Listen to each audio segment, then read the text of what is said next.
यहाँ स्टेज पे बैठे हुए ज़िम्मेदारान जनाब सदर साहब और आप तमाम साथियों, आज का ये जलसा बिलखुसूस 12 नवंबर पे हुए जुल्म के खिलाफ एक एहतजाजी जलसा मुनक्किद किया गया। ये एहतजाज मुसलसल दर्ज करवाने की वजह यह है कि हमको इस बात का एहसास रहे कि जहां हमारे हुजूर की शान में गुस्ताखी हुई और मालेगांव शहर ने अपना एहतजाज दर्ज करवाकर हमारा जमहूरी मजहबी हक अदा किया, वहीं बेगुनाह 60 से ज़ायद लोग जेल में कुर्बानियां दी। और वहां ये भी याद रहे कि मालेगांव शहर में कुछ ऐसे भी लोग थे जो हुजूर की शान में गुस्ताखी करने वालों के खिलाफ एहतजाज करने वालों को फंसाने का काम कर रहे थे। ये भी याद रहना चाहिए। जिनके बड़े बड़े खानदान हैं, हर जगह वो पहुंचे रहते हैं, कहीं मैयत हो जाए तो पहुंच जाए, कहीं कुछ खुशखबरी की बात हो तो वहां पहुंच जाए। जहां गर्दी जमा हो, भीड़ जमा हो, वहां ये पहुंच जाते हैं, लेकिन हुजूर की शान में गुस्ताखी करने वालों के खिलाफ ये नहीं पहुंचे। ये तुम याद रखो और जो पहुंचे हैं उनकी कुर्बानी की कद्र करो। लोग बोलते हैं हमारा बहुत बड़ा खानदान है, मेरे 7 भाई 70 भतीजे हैं, हमारे पास बड़ी बड़ी बंदूकें हैं। कहीं से बात आती है कि लाइसेंस वाली भी बंदूक है, कहीं से स्टेज पे बंदूकें आती हैं। वो जो बंदूकें आती हैं वो किसी को मारने के लिए नहीं, खुद को बचाने के लिए आती हैं। तो ये याद रखो, किसी के पास बड़ा बड़ा ख़ानदान है, किसी के पास बहुत ताकत है गुंडों की, लेकिन मेरे पास सिर्फ तुम लोग हो, निहाली लोग हो। मैं अगर अकेली हूँ, मैं एक औरत हूँ, तो मेरे साथ तुम लोग हो। और तुम वो हो कि जिनके बड़ी बड़ी दादागिरी चलती है, वो कोर्ट से भागते फिरे, बड़े बड़े कंपाउंड वाले। लेकिन तुम वो थे कि जब निहाल अहमद की बेटी कोर्ट में अकेली थी तो निहाल अहमद के वर्कर वहां आकर मौजूदगी दर्ज कराए। तुम वो हो। अरे जिसके पास आवाम की ताकत है, जिसके पास उसूलों की ताकत है, उसके पास जरूर अल्लाह की ताकत होती है, ये मानती हूं मैं। मालेगांव शहर में जब एहतजाज हुआ 12 नवंबर को, और एहतजाज जब हो रहा था तो बड़ी बड़ी बातें भी कर रहे थे एहतजाज करने वाले, जिन्होंने ऑर्गेनाइज किया था कि हमने ऐसा बंद करवाया है कि भिखारी भी भीख मांगने नहीं आ रहा है। लेकिन जब पुलिस ने अपनी सख्ती बताई तो वो भागते फिरे, ऐसा भागे कि साल भर नजर नहीं आए। ये उनकी बहादुरी है। और जो अपने आप को मुखय्यर कहते हैं, जो लोग जेल में थे ना, माली तौर पे इतने कमज़ोर थे, अभी जिया मुस्कान अपनी बात रख के यहाँ से गए, उनकी ये हालत थी कि उनकी बीवी हामला थी और वो अकेली घर में अपने ससुर को संभालती थी। और उसको इस बात का डर था कि जब ये बच्चे की पैदाइश का वक्त आएगा तो मैं दवाखाने में रहूंगी तो मेरे ससुर को कौन संभालेगा, मेरे 2 बच्चों को कौन संभालेगा, और उसके घर की कफालत भी मुश्किल थी। वहीं अब्दुल रहीम पुकारे वाले थे, जिनकी माँ बिल्कुल मौत के करीब थी। जब मैं उनके दरवाजे पे गई तो उन्होंने मेरी तरफ देखा, और जब उनको लगा उनका बेटा नहीं है तो उन्होंने मुंह मोड़ लिया। फिर कोई एहसास जज्बात उनके चेहरे पे नहीं था। ये वो कुर्बानी देने वालों को घराना था।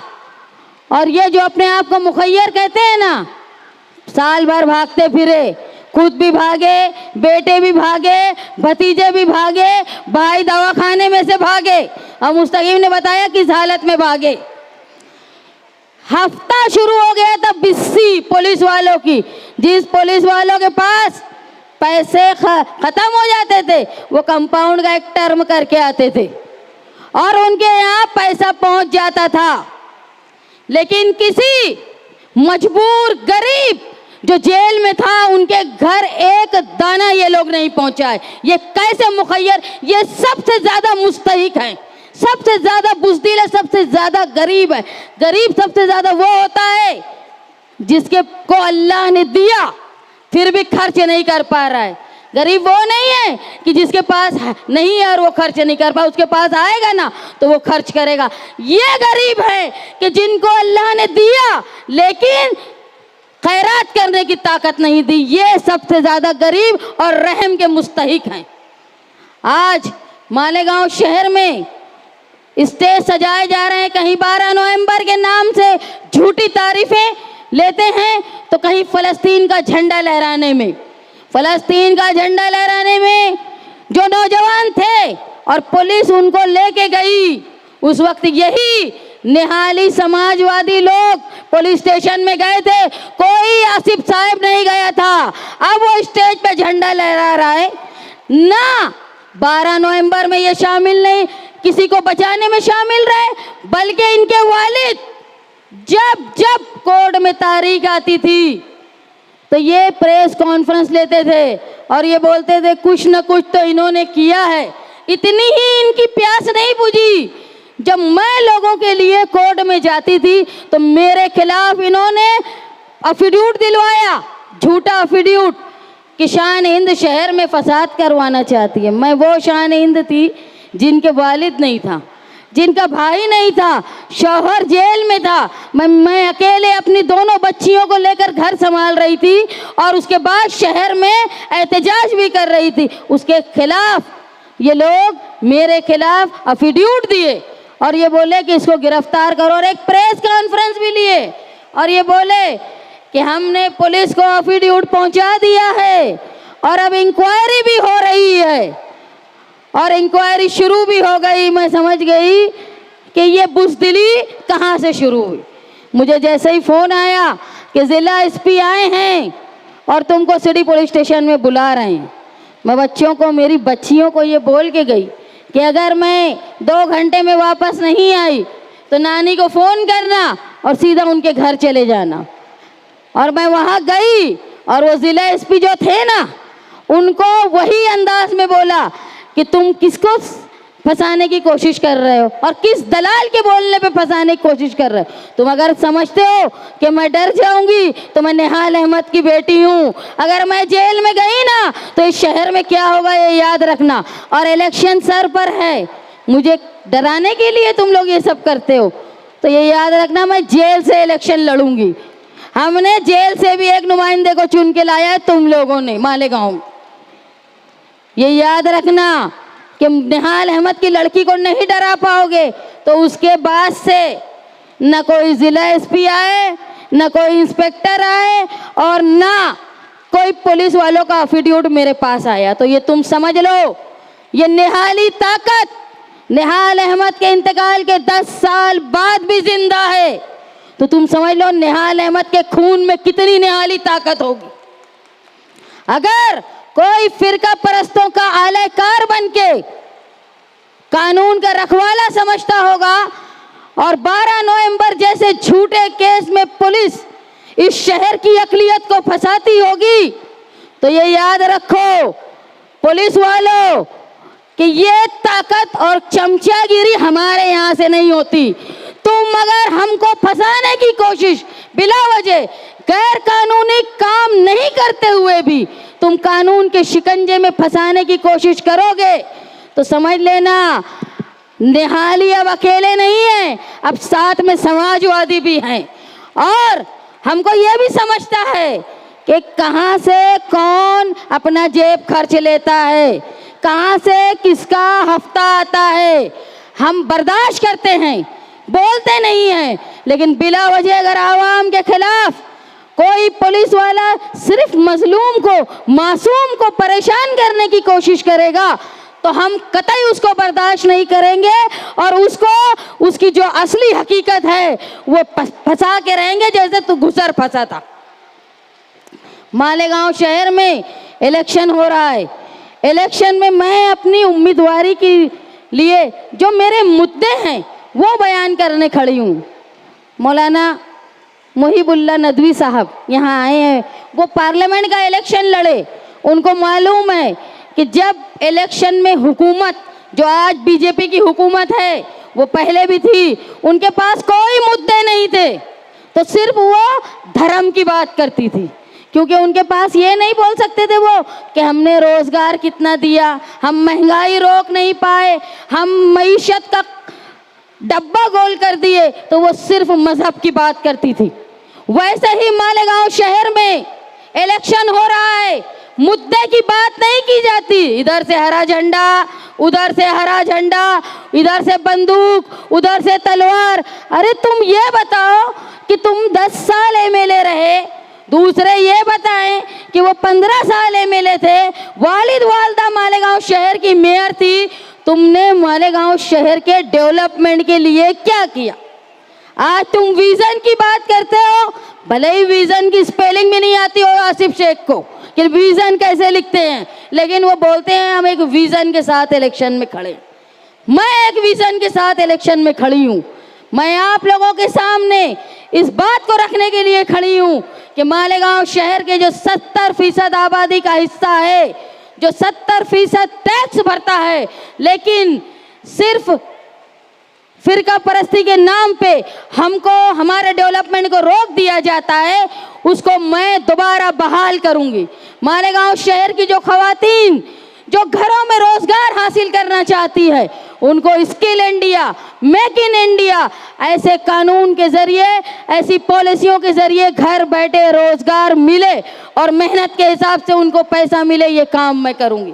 पावरलूम की सनत जो मुसलसल बहरान का शिकार है, मौलाना ने कहा कि जिस तरह यूपी में पावर बिल फिक्स हुआ करता था लूम पर, सिर्फ लूम पर ही नहीं, दुकानों में और मकानों में जो पावर कंपनी अपनी मस्ती करती है, उसको उसकी हैसियत और उसको उसके जो एग्रीमेंट है उसके हिसाब से काम करवा के, अगर एग्रीमेंट से सवाल करोगे ना तो 1 महीने में भगा दोगे तुम उनको। ये कानूनी ताकत होगी तुम्हारी। यहाँ मसला ये है कि जो एमएलए थे और हैं वो सब वजन के नीचे दबे हुए हैं, इसलिए कोई पावर कंपनी के खिलाफ नहीं बोलता। मालेगांव शहर की पावर कंपनी की मस्ती खत्म करने के लिए, पावरलूम के लिए बेहतर पॉलिसी लाने के लिए, और जो लोग रोजगार करना चाहते हैं, कोई प्रोजेक्ट, कोई फैक्ट्री में, अखिलेश यादव साहब को बोल के मालेगांव शहर में एक ऐसा प्रोजेक्ट लगाया जाए जहां पर लोग काम कर पाए। बम्बई, पूना, इचल करंजी में जो मजदूर करते हैं काम और अपने घरों के बुजुर्गों की मैयत में नहीं आ पाते, ये नौबत ना आए हम पर। जो राशन कार्ड पीले आज बंद हो गए हैं, जो केसरी कार्ड पे अनाज बंद हो गया है, जो घर पट्टी, नल पट्टी हमारी बहुत ज्यादा हो गई है, पावर बिल बहुत ज्यादा हो गया है। आज गरीब का बच्चा तालीम हासिल नहीं कर पाता क्योंकि उसको प्राइवेट स्कूल में डोनेशन देने की हैसियत नहीं है। तो प्राइमरी स्कूल का निज़ाम बेहतर करके 1ली से 10वीं तक करके कि गरीब का बच्चा भी तालीम हासिल कर पाए, इज्जत से वो रोजगार कर पाए, तालीम याफ्ता हो जाए, ऐसी कोशिश मैं करवाऊंगी। और सबसे बड़ा है हमारा तहफ़्फ़ुज़। सिर्फ इसलिए हम पर जुल्म होगा कि हम अक़लियत में हैं, तो ये ताकत तुमको कौन रोक सकता है पता है? जब तुम्हारे अंदर तालीमी सूझबूझ हो, तुम्हारे अंदर कानूनी सूझबूझ हो। मैं LLB हूँ, मैंने MBA भी किया है, बिजनेस भी जानती हूँ। मैं मालेगांव शहर के मुस्तकबिल के लिए तुम्हारी हिफाजत कानून के जरिए और तुम्हारी मईशत, तुम्हारा रोजगार बेहतर हो, वो एडमिनिस्ट्रेशन के जरिए बहाल करने की कोशिश करूँगी, ये वादा करती हूँ। मालेगांव शहर में जो एक जमूर स्कूल है वो साथी निहाल अहमद साहब बनाए, जो स्कूल TM स्कूल आपके करीब है वो साथी निहाल अहमद बनाए, फार्मेसी कॉलेज साथी निहाल अहमद साहब लाए। साथी निहाल अहमद साहब के अलावा किसी भी लीडर की ये ताकत नहीं रही किसी MLA की कि आंगनवाड़ी भी मालेगांव शहर में लाए। तो मैं स्कूलों के जाल के साथ साथ तुम्हारी हिफ्ज़ान सेहत के लिए आंगनवाड़ी और हमारे बेहतर सेहत के लिए दवाखाना जो हमारा सौदेबाजी में चला गया, ये हिस्सा 70% मजदूरों का है। हमारा हक है कि हमारी हिफ्ज़ान सेहत अच्छी हो, इसके लिए बेहतर हॉस्पिटल, ताकि हमारी माँओं बहनों बुजुर्गों को धूलिया या नासिक इलाज के लिए न जाना पड़े। ये मैं आपसे वादा करती हूँ।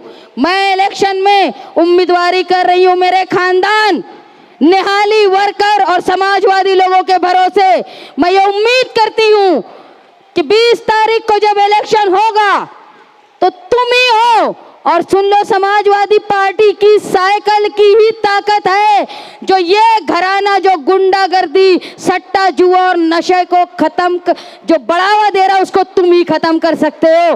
बाकी किसी में ताकत नहीं है खत्म करने की।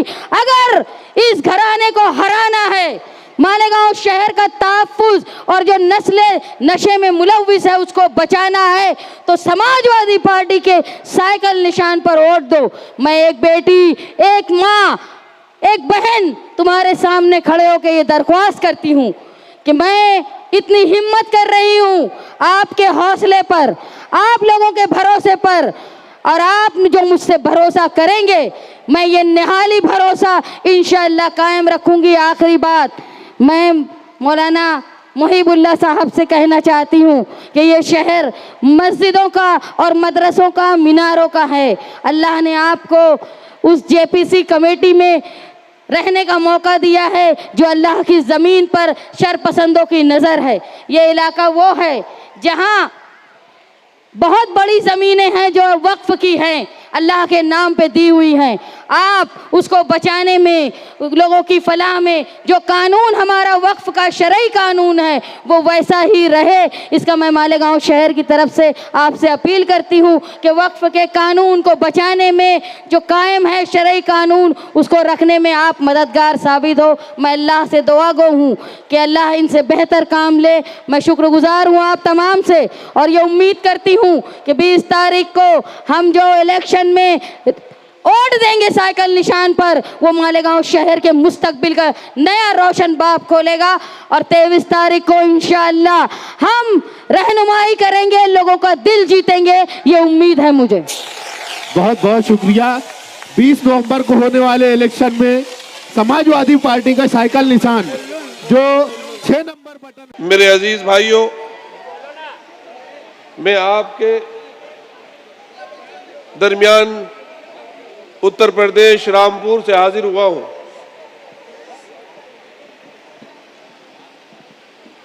आप सब हालात की नज़ाकत से वाकिफ हैं, खूब जानते हैं कि इस वक्त हमारे प्यारे वतन को किन चीज़ों की ज़रूरत है। आज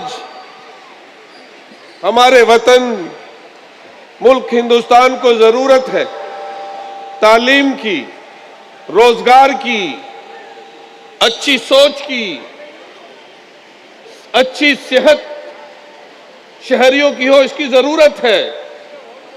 शहर अच्छे हों, देहात अच्छे हों, स्कूल अच्छे हों, नजरिया और सोच अच्छी हो, पॉजिटिव हो, की जरूरतें हैं, मुद्दे हैं ये। इसमें किसी धर्म और जात की बात नहीं है।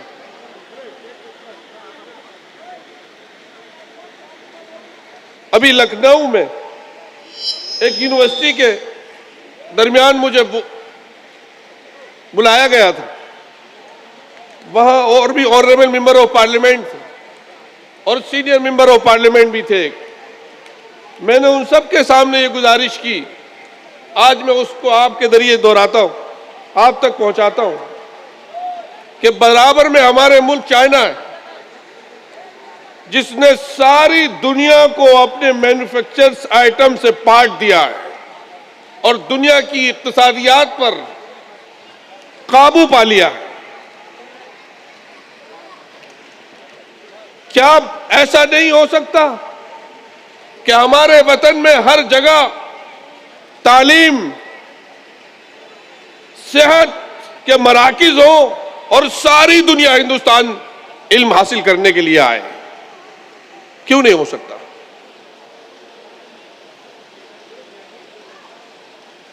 आप समझिए,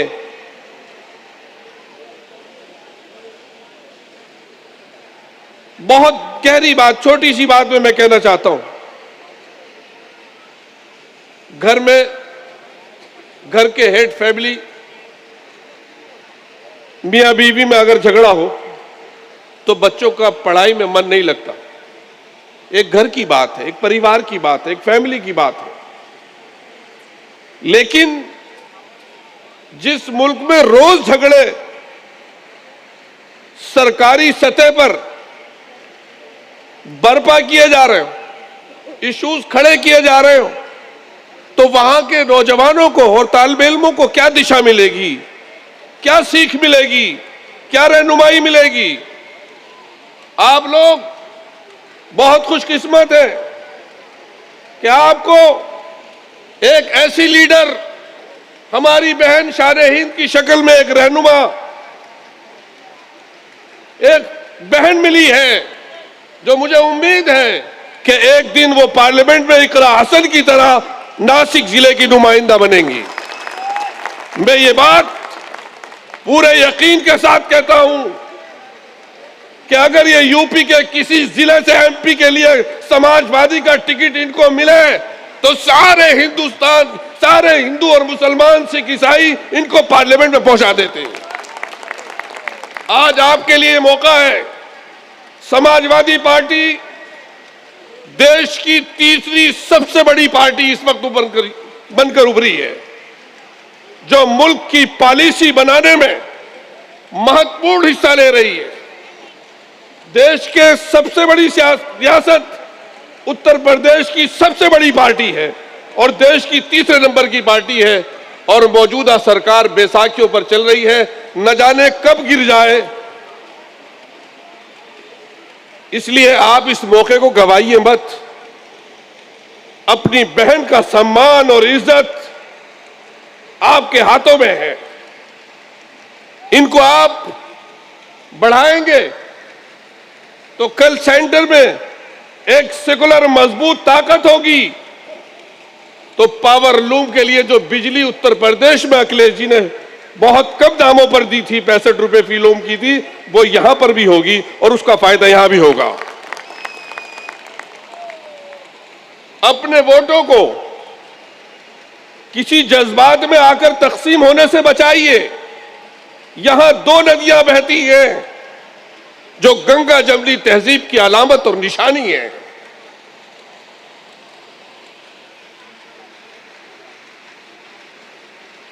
आपके शहर में उसकी जिंदा मिसाल है।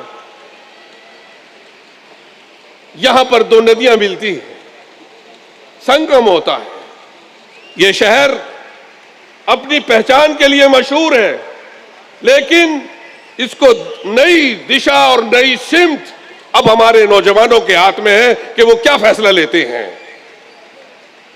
मुल्क की सियासत तब्दील हो रही है। अब लोग वोट नफरत पर नहीं देंगे। आने वाले वक्तों में वो वक्त चला गया। अब लोग वोट मुद्दों पर दिया करेंगे। कौन उनके बच्चों और नस्लों को तालीम देगा, कौन उनके नौजवानों को रोजगार देगा, कौन मुल्क की शान को बुलंद करेगा, कौन शान हिंद को मेंबर ऑफ पार्लियामेंट बनाएगा, इस पर लोग सोचेंगे। ये तभी होगा। देखिए, मुल्क में तहरीकें उठती हैं, जलसे जुलूस होते हैं, यह हक है। संविधान ने, कॉन्स्टिट्यूशन ने हक दिया है। शाहीन बाग मूवमेंट चला, संविधान के हिसाब से चला। हमारे सुप्रीम कोर्ट के जजेस जब मीडिएशन के लिए वहां आए और हमारी बहनों से उन्होंने मुलाकात की, इतने मुतासिर हुए। उन्होंने कहा कि हमें तो पता ही नहीं था कि बुर्का पहनने वाली और पर्दा करने वाली और सर पर स्कार्फ रखने वाली अपने माफी जमीर को, कॉन्स्टिट्यूशन को और लॉ को इतने बेहतर तरीके से बयान कर सकती हैं। और इतना बड़ा मूवमेंट वो चला और कामयाबी के साथ इख्तिताम पर पहुंचा। इसलिए आप हजरात जज्बाती नारों में, जज्बाती बातों में बिल्कुल ना आए। जिस तरह से हमारी दो आंखें हैं, हमारे दो हाथ हैं, मैं कहता हूं हिंदुस्तान में रहने के लिए हमारे दो भाई हैं, हिंदू और मुसलमान। एक अगर खत्म होता है तो दूसरा बिल्कुल जाये हो जाता है। इंसान की खूबसूरती, भारत की खूबसूरती खत्म हो जाती है। माननीय अखिलेश यादव जी ने जो विजन रखा पीडीए का, पिछला, दलित और अगाड़ी और अल्पसंख्यक, और उन्होंने जिस तरह से सारे समाज के लोगों को और खुसूसन उन लोगों को जो महरूम है तालीम से, तरक्की से, तरबियत से, उनको शामिल किया, जिसके नतीजे में बहुत रोकने के बावजूद भी 37 सीटें आई, वरना तो 50 के लगभग आती।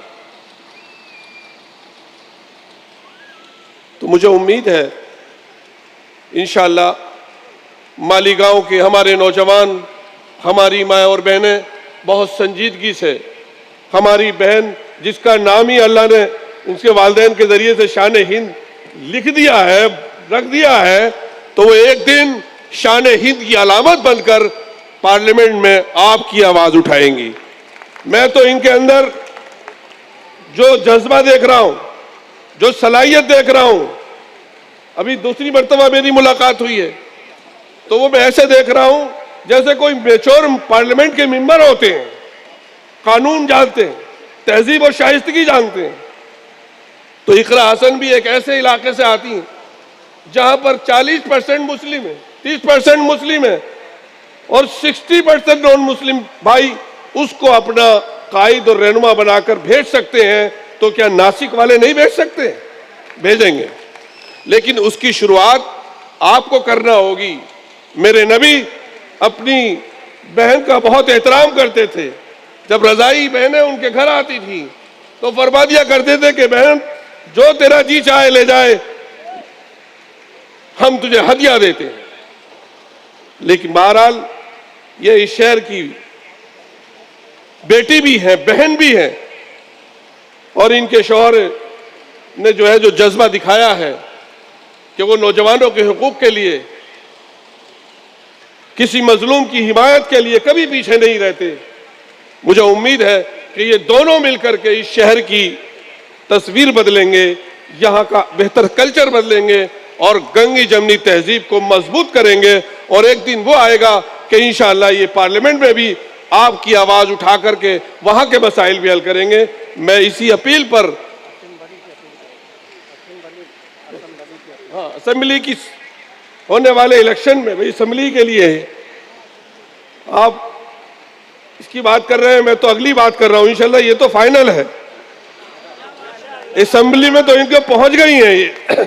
जिस तरह से मैं लोगों के जज्बात देख रहा हूं, मैं अखिलेश जी की बात बताऊं कि जो अयोध्या से एमपी बने हैं, अखिलेश जी ने तकरीर करते हुए कहा कि ये पूर्व एमएलए हैं, वो एमएलए थे। तो लोगों ने पूछा तो कहा कि अब ये हो गए एमपी। तो मैं इसीलिए कह रहा हूं कि ये एमएलए तो बन गई, अब तो इन्हें इंशाअल्लाह एमपी बनना है। आने वाली 20 तारीख को आप इन्हें जल्दी से असेंबली में पहुंचाइए। न जाने कब इलेक्शन हो, ये पार्लियामेंट में पहुंचेंगे इंशाअल्लाह, अल्लाह ने चाहा तो। मैं इस अपील पर, और फिर आप गौर कीजिए, उत्तर प्रदेश को, देश की सबसे बड़ी रियासत को, जो देश की तकदीर बदलती है, उसको यहां से क्या मैसेज आएगा? मोहब्बत का, उखुव्वत का, मुल्क के इत्तेहाद का, और जो संविधान को बचाने का जो प्रयास, जो कोशिश माननीय अखिलेश यादव जी ने शुरू की है, पूरे हिंदुस्तान में उसकी पजीराई हो रही है। मैं इन अल्फाज के साथ अपनी बात खत्म करता हूं और दुआ करता हूं कि समाजवादी पार्टी महाराष्ट्र में जितने भी लोग उसके खड़े हैं वो इंशाअल्लाह कामयाबी से हमकिनार होंगे और गंगा जमनी तहजीब और कॉन्स्टिट्यूशन की हिफाजत करेंगे और मुल्क के जो असल मुद्दे हैं, जो मसाइल हैं, नौजवानों के, बच्चों के, सेहत के, एजुकेशन के, उसको बेहतर से बेहतर करने की कोशिश करेंगे। बहुत शुक्रिया।